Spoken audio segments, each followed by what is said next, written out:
चीन ने ईरान की गुप्त मदद की है। CNN की एक रिपोर्ट के मुताबिक चीन ने ईरान को 2000 टन मिसाइल ईंधन का रॉ मटेरियल भेजा है, जो 500 मिसाइलों के लिए काफी है।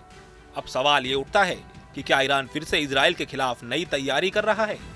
देखिए पूरी रिपोर्ट, जहां चीन की खामोश चाल ने अमेरिका और इजराइल की नींदें उड़ा दी। चीन ने वो काम कर दिया है जिसकी किसी को भनक तक नहीं लगी।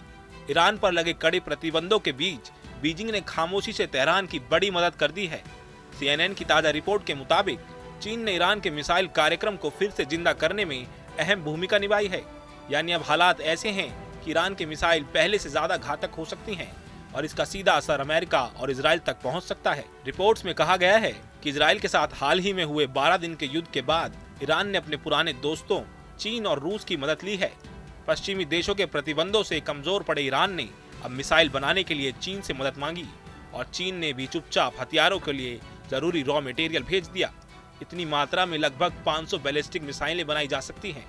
CNN की रिपोर्ट के मुताबिक सितंबर के आखिर में चीन ने ईरान को करीब 2000 टन सोडियम परक्लोरेट भेजा, जो मिसाइल का ईंधन तैयार करने में इस्तेमाल होता है। यह पहली बार नहीं है।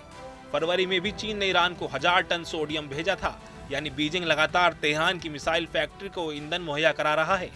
यूरोपीय खुफिया एजेंसी ने दावा किया है कि दोनों देशों के बीच मिसाइल निर्माण को लेकर सहयोग अब पहले से कई गुना बढ़ चुका है। अगस्त में इजरायली मीडिया ने भी चेतावनी दी थी कि चीन और ईरान के बीच सैन्य संबंध तेजी से मजबूत हो रहे हैं। युद्ध खत्म होने के बाद ईरान ने खुलकर कहा है कि वो अब 2015 के परमाणु समझौते यानी JCPOA से बंधा नहीं है। इस समझौते ने ईरान को परमाणु हथियार सीमित रखने के बदले में प्रतिबंधों से राहत दी थी, लेकिन अब वो डील खत्म हो चुकी है।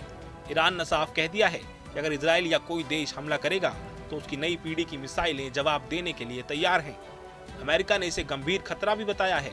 अमेरिकी विदेश सचिव मार्को रूबियो ने कहा कि ईरान के पास ऐसे हथियार और मिसाइलें होना जो परमाणु हथियार ले जा सके, यह अस्वीकार्य और जोखिम भरा है। लेकिन ईरान ने पलटवार करते हुए अमेरिका को उसकी राष्ट्रीय सुरक्षा क्षमता पर कोई आदेश नहीं चलता, ये कहकर नकार दिया। उधर अमेरिकी राष्ट्रपति डोनाल्ड ट्रंप और इजराइल के प्रधानमंत्री बेंजामिन नेतन्याहू दोनों ही ईरान पर सख्त रुख अपनाए हुए हैं, लेकिन चीन की खामोश मदद ने दोनों देशों की रणनीति को चुनौती दे दी है। CNN की रिपोर्ट के बाद पश्चिमी खेमे में बेचैनी है, क्योंकि चीन अब सिर्फ कारोबारी ताकत नहीं बल्कि ईरान जैसे सरकारों का सुरक्षा कवच बनकर उभर रहा है।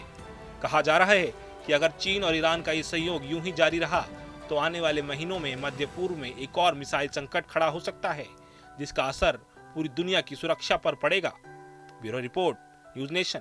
जहां भक्ति है हर शब्द में, कथाओं में छुपे हैं दिव्य रहस्य और ज्योतिष देता है जीवन को दिशा। धर्म से जुड़ी हर बातों को जानने के लिए हमारे चैनल स्तुति को सब्सक्राइब करें। चैनल पर जाने के लिए इस लिंक पर क्लिक करें।